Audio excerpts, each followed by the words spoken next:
കഴിഞ്ഞ 4 വർഷത്തിനുള്ളിൽ ഒമാനിലെ വിവിധ കമ്പനികളിൽ നിന്ന് 10,000-ലധികം പേരെ പിരിച്ചുവിട്ടതായി General Federation of Oman Trade യൂണിയന്റെ റിപ്പോർട്ട്. സ്വദേശികളും വിദേശികളും ഇതിൽ ഉൾപ്പെടുന്നു. 2014 മുതൽ 2018 വരെ കാലയളവിൽ 106 കമ്പനികളിൽ നിന്നാണ് ഇത്രയും പേരെ പിരിച്ചുവിട്ടത്. 2017 മാത്രം 5000 തൊഴിലാളികളെ പിരിച്ചുവിട്ടു. 1334 പേർക്കാണ് 2018 ജോലി നഷ്ടമായത്. മുൻ വർഷത്തേക്കാൾ 73% കുറവാണിത്. ജീവനക്കാരെ പിരിച്ചുവിടുന്ന കമ്പനികളുടെ എണ്ണം 18 കുറഞ്ഞതായും റിപ്പോർട്ടിൽ പറയുന്നു. ഒമാൻ ട്രേഡ് യൂണിയന്റെ തക്ക സമയത്തുള്ള ഇടപെടലും കമ്പനിയുടെയും ജോലിക്കാരുടെയും പ്രശ്നങ്ങൾ പരിഹരിക്കുകയും ചെയ്തതുകൊണ്ടാണ് പിരിച്ചുവിടുന്നവരുടെ എണ്ണം കുറയ്ക്കാൻ കഴിഞ്ഞതെന്ന് യൂണിയൻ പ്രതിനിധികൾ പറയുന്നു. കഴിഞ്ഞ 4 വർഷത്തിനുള്ളിൽ വാണിജ്യ വ്യവസായം, നിർമ്മാണം, ഓയിൽ ഗ്യാസ്, വൈദ്യുതി, വെള്ളം എന്നീ മേഖലകളിലാണ് കാര്യമായ പിരിച്ചുവിടൽ ഉണ്ടായത്. കഴിഞ്ഞ വർഷം എണ്ണവിലയിലുണ്ടായ വർധന പിരിച്ചുവിടൽ കുറയാൻ കാരണമാക്കിയിട്ടുണ്ട്. എണ്ണവിലയിലെ വർധനവിനെ തുടർന്ന് സാമ്പത്തിക നില മെച്ചപ്പെട്ടത് കമ്പനികളുടെ അവസ്ഥയിലും മാറ്റമുണ്ടാക്കി. നിലവിൽ ജീവനക്കാരുടെ പിരിച്ചുവിടലിനെതിരെ ഒമാനിൽ നിയമങ്ങളൊന്നുമില്ല. ഇത്തരം നിയമങ്ങൾ നടപ്പാക്കുന്നതിന്റെ സാധ്യതയെക്കുറിച്ചും ട്രേഡ് യൂണിയൻ പഠനം നടത്തുന്നുണ്ട്. Media 1, Muscat. സംസ്ഥാന ഹജ്ജ് കമ്മിറ്റിയുടെ ഈ വർഷത്തെ ആദ്യ തീർത്ഥാടക സംഘം ജൂലൈ 4-ന് കോഴിക്കോട് വിമാനത്താവളത്തിൽ നിന്ന് പുറപ്പെടും. 25,000 പേർക്ക് കൂടി അവസരം ലഭിക്കുമെന്ന് കേന്ദ്ര ഹജ്ജ് കമ്മിറ്റി അറിയിച്ചതായി സംസ്ഥാന ഹജ്ജ് committee chairman C Muhammad Faizi അറിയിച്ചു. ഹജ്ജ് യാത്രാ സൗകര്യങ്ങൾ വിലയിരുത്തുന്നതിനായി കേന്ദ്ര ഹജ്ജ് committee executive officer doctor Maqsood Ahmed Khan ഉടൻ കേരളം സന്ദർശിക്കും. ജൂലൈ 4-നാണ് ഹജ്ജ് കമ്മിറ്റിയുടെ ഈ വർഷത്തെ ആദ്യ തീർത്ഥാടക സംഘം കോഴിക്കോട് നിന്ന് പുറപ്പെടുക. മുൻ വർഷത്തേതിനേക്കാൾ വ്യത്യസ്തമായി ആദ്യം മദീനയിലേക്കുള്ള യാത്രയാണ് കേരളത്തിലെ തീർത്ഥാടകർക്ക് വേണ്ടി കേന്ദ്ര ഹജ്ജ് കമ്മിറ്റി അനുവദിച്ചിരിക്കുന്നത്. കോഴിക്കോടിന് പുറമെ കൊച്ചിയിൽ നിന്ന് നേരിട്ട് മദീനയിലേക്കാണ് യാത്ര പുറപ്പെടുന്നത്. മുംബൈയിലെ കേന്ദ്ര ഹജ്ജ് committee executive officer doctor Masood Ahmed ഖാനുമായി കേരള ഹജ്ജ് കമ്മിറ്റി നടത്തിയ ചർച്ചയിലാണ് ഇക്കാര്യത്തിൽ തീരുമാനമായത്. ഹജ്ജ് യാത്രാ സൗകര്യങ്ങൾ വിലയിരുത്തുന്നതിന് കേന്ദ്ര ഹജ്ജ് കമ്മിറ്റി എക്സിക്യൂട്ടീവ് ഓഫീസർ കേരളം സന്ദർശിക്കും. Saudi Airlines, Air India, Calicut airport authority അധികൃതരുമായും അദ്ദേഹം കൂടിക്കാഴ്ച നടത്തും. കേന്ദ്ര വിദേശകാര്യ മന്ത്രാലയം പുതുതായി പ്രഖ്യാപിച്ച പുതിയ കോട്ട പ്രകാരം ഇന്ത്യയിൽ 25,000 ഹാജിമാർക്ക് കൂടി ഇത്തവണ അവസരം ലഭിക്കും. നറുക്കെടുപ്പിലൂടെ വെയിറ്റിംഗ് ലിസ്റ്റിൽ ഉൾപ്പെട്ട കേരളത്തിലെ വെയിറ്റിംഗ് ലിസ്റ്റിൽ ക്രമം നമ്പർ 2000 വരെയുള്ളവർ പാസ്പോർട്ട് ഈ മാസം 8-നും 22-നും ഇടയിൽ ഹജ്ജ് കമ്മിറ്റി ഓഫീസിൽ സമർപ്പിക്കണമെന്ന് കേരള ഹജ്ജ് കമ്മിറ്റി ചെയർമാൻ അറിയിച്ചു. മീഡിയ 1, മലപ്പുറം.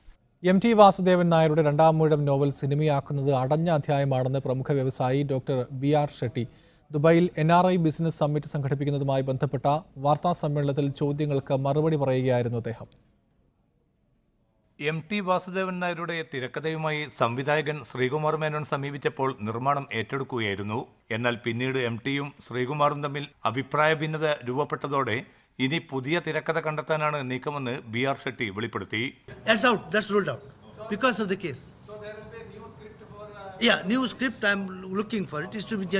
പ്രഥമ ഗ്ലോബൽ NRI സമ്മിറ്റ് ഏപ്രിൽ 5-ന് ദുബായ് സ്പോർട്സ് സിറ്റിയിൽ നടക്കുമെന്ന് ഷെട്ടി അറിയിച്ചു.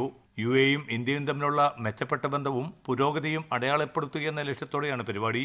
The rulers from UAE as well Indian diaspora, Indian rulers, authorities, they came and the relationship grew to such an extent that nearly $75 billion was advised, assured to invest in India. ഏതെങ്കിലും സർക്കാരിനെയോ പാർട്ടിയെയോ പിന്തുണയ്ക്കുക ഉച്ചകോടിയുടെ ലക്ഷ്യമല്ലെന്നും BR Shetty അറിയിച്ചു. സ്വാമി പരമാത്മാനന്ദ സരസ്വതി, ലെന ബക്കർ തുടങ്ങിയവരും വാർത്താസമ്മേളനത്തിൽ സംബന്ധിച്ചു.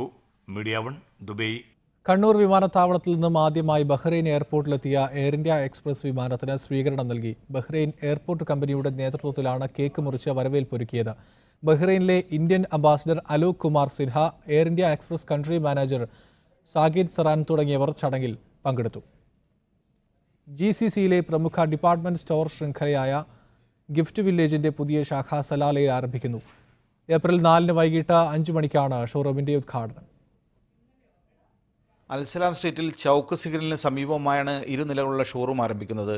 Electronics, വാച്ചുകൾ, perfumes, fancy items, stationery, households, nuts and sweets എന്നിവയുടെ വിപുല ശേഖരമാണ് ഒരുക്കിയിരിക്കുന്നത്. മികച്ച നിരക്കിൽ ഗുണമേന്മയുള്ള സാധനങ്ങൾ ലഭ്യമാണെന്നും ഇവർ പറഞ്ഞു. ഒമാനിലെ നമ്മുടെ ആദ്യത്തെ ഷോറൂമാണ് സലാലയിൽ പ്രവർത്തനം തുടങ്ങുന്നത്. ഏറ്റവും നല്ല ക്വാളിറ്റി പ്രൊഡക്ട്സ് കുറഞ്ഞ വിലക്ക് കസ്റ്റമേഴ്സിന് ലഭ്യമാക്കുക എന്നുള്ളതാണ് നമ്മുടെ മോട്ടോ, നമ്മുടെ ലക്ഷ്യം. ഉദ്ഘാടനത്തോടനുബന്ധിച്ച് സന്ദർശകരിൽ നിന്ന് തിരഞ്ഞെടുക്കപ്പെടുന്നവർക്ക് വിവിധ സമ്മാനങ്ങളുമുണ്ട്. ടോപ്പാസ് റെസ്റ്റോറന്റിൽ നടന്ന വാർത്താ സമ്മേളനത്തിൽ ഗ്രൂപ്പ് MD കീഴ്ശ്ശേരി അഷ്റഫ് പെരിന്തൽമണ്ണ, ഡയറക്ടർമാരായ ഉമർ നീരാണി, അമീർ ഷാ പാണ്ടിക്കാട്, മാനേജർ ഷഫീഖ് എന്നിവർ സംബന്ധിച്ചു. സൗദി, ബഹ്റൈൻ തുടങ്ങി മറ്റു രാജ്യങ്ങളിലും ശാഖകളുള്ള ഗിഫ്റ്റ് വില്ലേജിന്റെ ഒമാനിലെ ആദ്യ ശാഖയാണ് സലാലയിൽ ആരംഭിക്കുന്നത്. മീഡിയ 1 സലാല. കണ്ണൂർ തളിപ്പറമ്പ് സർ സയ്യിദ് കോളേജിലെ 1996 പ്രീ ഡിഗ്രി ബാച്ചിലെ ഒത്തുചേരൽ അബുദാബിയിൽ നടന്നു. ആഗസ്റ്റ് 18-ന് സർ സയ്യിദ് കോളേജിൽ വിപുലമായ പൂർവ്വ വിദ്യാർത്ഥി സംഗമം സംഘടിപ്പിക്കാൻ തീരുമാനിച്ചിട്ടുണ്ട്. നിർധന വിദ്യാർത്ഥികൾക്ക് സ്കോളർഷിപ്പ് പദ്ധതിക്കും രൂപം നൽകി. KP സിദ്ദീഖ് ചൂടാട്ട്, തൻവീർ തളിപ്പറമ്പ്, ഇർഷാദ് പള്ളിക്കുന്ന് എന്നിവർ സംസാരിച്ചു. നവോദയ ദമാം അൽഖോബാർ ഘടകം ഫാമിലി ഫെസ്റ്റ് സംഘടിപ്പിച്ചു. മാനവീയ 2019 ഭാഗമായാണ് പരിപാടി സംഘടിപ്പിച്ചത്. പവനൻ മൂലക്കീൽ ഉദ്ഘാടനം ചെയ്തു. ഹമീദ് മാണിക്കോത്ത്, നാസർ ഹംസ എന്നിവർ സംസാരിച്ചു. തെരുവു നാടകം, സംഘനൃത്തം തുടങ്ങിയ കലാപരിപാടികളും അവതരിപ്പിച്ചു.